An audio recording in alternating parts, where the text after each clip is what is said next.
Bonjour à toutes, bonjour à tous, bienvenue dans cette nouvelle animation qui est dédiée au taux journalier moyen que l'on appelle TJM.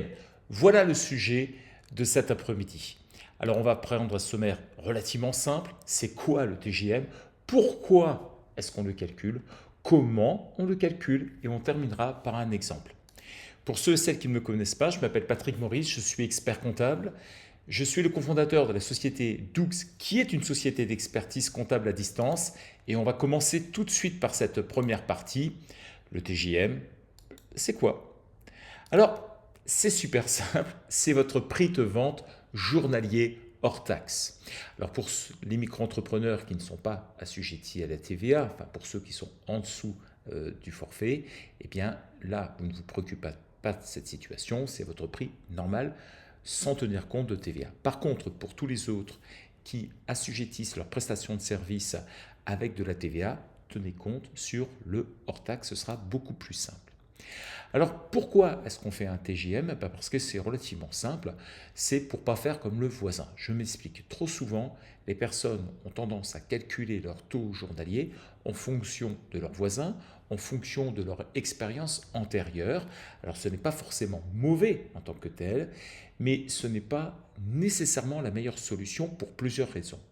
Soit vous risquez d'être trop cher et dans ces cas-là, vous n'aurez pas d'affaires, soit vous risquez d'être trop bon marché et dans ces cas-là, vous n'allez pas vivre.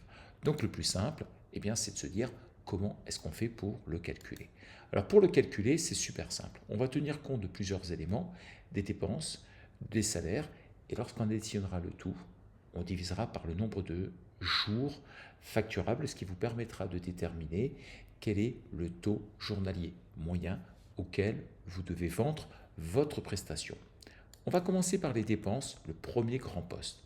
Alors pour les dépenses, j'aurais pu faire une liste très importante, mais je vais rappeler quelques dépenses que vous devez imaginer, auxquelles vous devez penser lorsque vous calculerez votre TJM. Le premier, c'est notamment tout ce qui est achat de petits matériels. Alors ça peut être une souris comme celle-ci, ça peut être aussi du petit matériel, un téléphone à moins de 500 euros hors taxe. Alors si je précise 500 euros hors taxe, tout à l'heure, je vous dirai pourquoi. Et ça peut être des fournitures administratives, des blocs, des stylos. Ça peut être également, si vous logez votre siège social chez vous, de faire un loyer fictif avec le DO, l'EDF, l'eau, le gaz.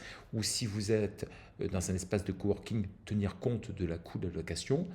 Bien évidemment, votre téléphone portable en termes d'abonnement, votre box internet, et puis si vous louez des véhicules, votre assurance, responsabilité civile, votre essence ou éventuellement les indemnités kilométriques, si vous préférez notamment avoir recours à votre véhicule personnel. Et puis on trouvera toujours l'hôtel, le restaurant, les frais de déplacement, les honoraires d'experts comptables ou les honoraires de sous-traitance éventuellement, la publicité, le référencement sur Google que vous pouvez avoir ou les frais bancaires. Et puis aussi la contribution foncière des entreprises, mais on reviendra dessus. Et puis les dotations aux amortissements. Alors vous allez me dire, les dotations aux amortissements, on ne sort pas cet argent. Oui, vous avez tout à fait raison, et c'est pour ça que je fais un point sur les dotations aux amortissements. C'est quoi exactement? Supposons que vous achetiez un ordinateur comme celui-ci. Donc là, on suppose, je ne sais pas, qu'il vaut 4500 euros, donc c'est un prix quand même relativement important. Eh bien, vous n'allez pas le coller comme ça, 4500 euros sur la première année. Vous allez au contraire essayer de le séparer en 3 années. Donc année 1, j'aurai 1500 euros, année 2, 1500 euros et année 3, 1500. Alors pour ceux qui sont très puristes, ils pourraient aussi tenir compte de ce que l'on appelle l'amortissement dégressif et mettre un peu plus la première année. Mais pour tous ceux qui n'ont pas envie de s'enquiquiner, vous divisez par 3 et ça ira très bien. Ça, c'était les postes de dépenses. Deuxième gros poste, donc, c'est les salaires souhaités. Alors tout dépend si vous êtes président de SASU ou gérant de SARL. Il est évident que pour certains d'entre vous qui vont se dire, au fait, pendant 2 ans, je n'ai pas besoin de me payer, donc mon taux journalier peut baisser, c'est pas faux, mais ce n'est pas nécessairement une bonne idée, parce que si vous commencez, vous, à pas essayer de gagner d'argent durant la première et la deuxième année, il y aura deux problèmes. Le premier, c'est que vous n'aurez pas maximisé la trésorerie de votre société pendant ces 2 années où vous touchiez Pôle emploi de façon séparée. Et le deuxième problème, c'est que si vous donnez trop goût à un prix trop bas, il est peu probable que vos clients vous suivent la troisième et quatrième année, c'est-à-dire au moment où vous allez commencer à vous payer. Donc le mieux, c'est de façon très concrète, pendant ces 2 années-là, de faire un salaire soit fictif ou se donner quelques bases. Et en tous les cas, si vous tenez à être président de SASU, sachez que le coût pour avoir 100 euros net sera de 186 euros. Ça veut dire quoi? Ça veut dire que pour avoir 100 euros net, il faut avoir des revenus salariales à hauteur de 28, c'est-à-dire un salaire brut de 128 euros. Là-dessus, on va rajouter les charges patronales, ce qui fait 58, et ça coûtera donc 100 plus 28 plus 58, 186 euros. Si vous êtes maintenant gérant de URL à l'impôt sur les sociétés, il en coûtera 146 euros parce que tout simplement, il n'y a pas de bulletin de salaire, il n'y a pas de retenue salariale, il n'y a pas les mêmes charges patronales que l'on peut avoir lorsqu'on est président de SASU. Donc, en règle générale, lorsqu'on se retrouve gérant d'une URL, le coût des charges sociales baisse. Bien évidemment, vous pouvez rajouter éventuellement les lois Madelin ou toutes les lois d'assurance supplémentaires, complémentaires que vous pourriez avoir.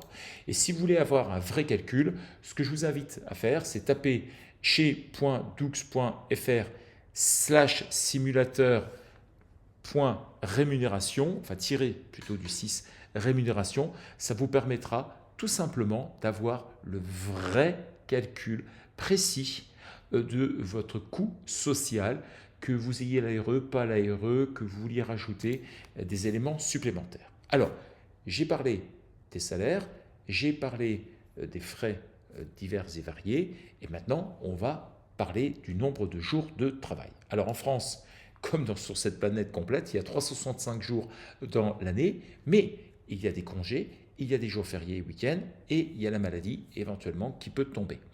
Et puis, de ces 365 jours, quand on enlève tous ces temps de repos, eh bien on va arriver au temps de travail, mais dans lequel le temps de travail, il n'est pas entièrement facturable et dans lequel on va avoir du commercial, des relations avec vos clients ou vos prescripteurs ou vos prospects. Vous allez devoir vous former également, ou vous informer.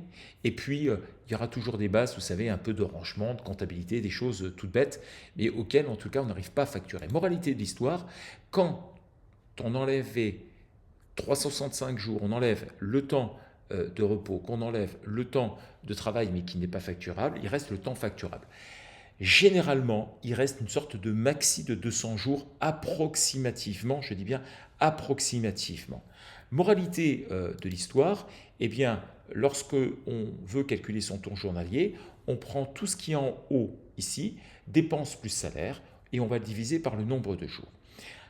Plutôt que de faire la théorie, on le met maintenant en pratique à travers un exemple. On suppose dans cet exemple que j'ai acheté un ordinateur qui vaut 4 500 euros, je vais l'amortir sur 3 années, ça me fait 1 500 euros. Allez, c'est parti. Donc là, j'ai mon loyer, eau, EDF, téléphone, location, 3 petits points, etc. On arrive à 20 000 euros à l'année, d'accord? Je rajoute une contribution foncière des entreprises que je ne paye pas la première année civile, petit rappel, mais je paye les années suivantes et on suppose qu'elle fait 500 euros et je rajoute mon amortissement matériel de 1 500 euros pour obtenir 22 000 euros très exactement. Ça, c'est le total, mon premier gros bloc de dépenses. Deuxième bloc, c'est les charges maintenant à l'année sur un salaire. On suppose que j'ai envie de gagner 3 000 euros net, d'accord?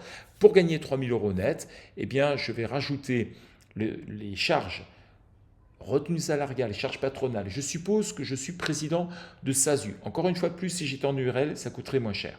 Donc du coup, j'arrive à un total à 67 000 euros très exactement.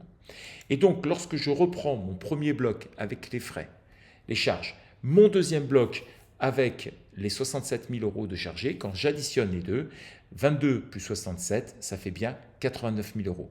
Donc, avec ces 89 000 euros, je vais les mettre en rapport avec le nombre de jours facturables. Je suppose là que j'en ai que 180 jours. C'est une supposition, on va voir tout à l'heure quel est l'impact. Du coup, j'arrive à un TGM égal à 494 euros. Si d'ailleurs je devais m'amuser en me disant voilà mon taux journalier, je le mets, il varie si vous voulez, et en fonction de quoi? Eh bien en fonction du nombre de jours facturés. Si je ne vends que 150 jours, vous voyez mon taux journalier est très élevé, il dépasse les 700 euros. Alors que s'il descend relativement bas, eh bien là, je vais tomber en dessous des 500 euros.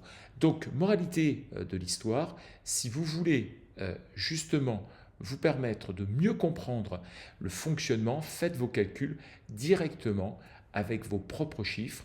Mettez-vous avec une feuille de papier, ça suffit amplement, ou avec un petit tableau sous Excel, ce sera encore parfait. Mais en tous les cas, n'hésitez pas, faites vos calculs, et comme ça vous permettra véritablement de poser votre stratégie en matière de prix. Voilà, je vous souhaite une excellente fin de journée. À très vite chez Doux.